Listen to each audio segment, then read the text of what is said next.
Good morning, neighborhood kids and everyone else. I'm so glad you could join me today for another story from God's Word, the Bible, which we know is absolutely true and completely trustworthy. Last week in our story, we remember that Peter and John had gone to the other believers, and they were praying that they would have boldness to speak about the resurrection of Jesus Christ. And Peter has continued to preach, teaching people about the stories of Jesus.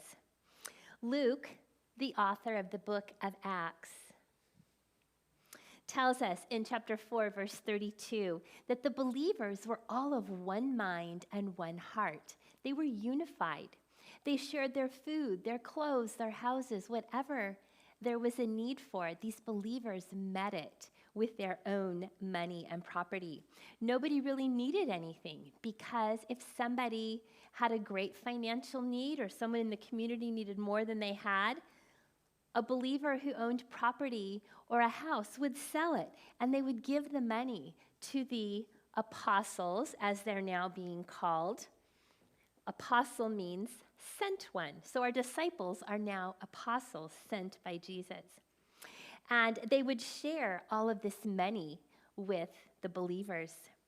There was one man, the believers called him Barnabas, and he sold a piece of property, and he brought that money and he gave it to the apostles to use amongst all of the believers for the needs that they had.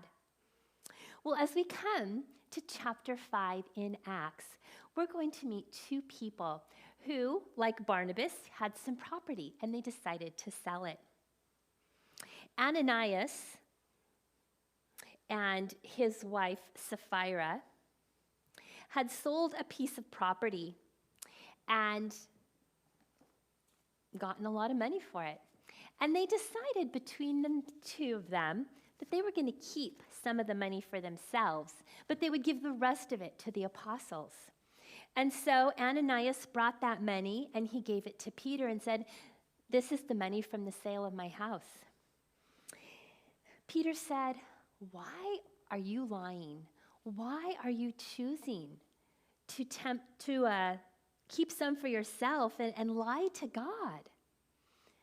It was your property to sell. It was your money to give. You could certainly keep some."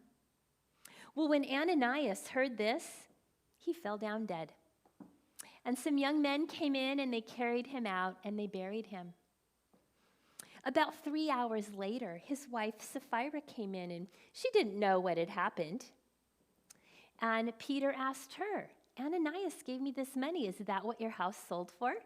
And she said, "Yes."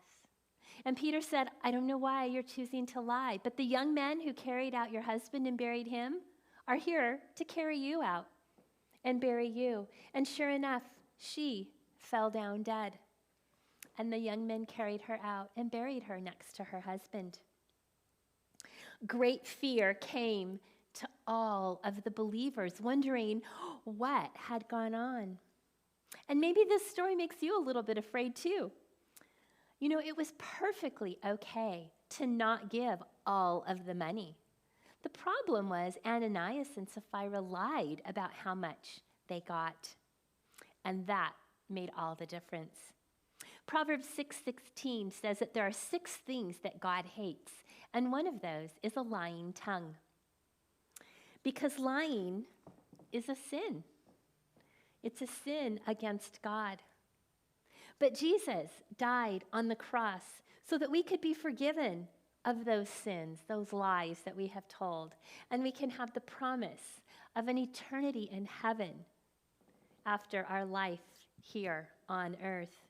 You know, while we are living here on earth, it should be our goal to please God in all that we do, and one way is to always tell the truth.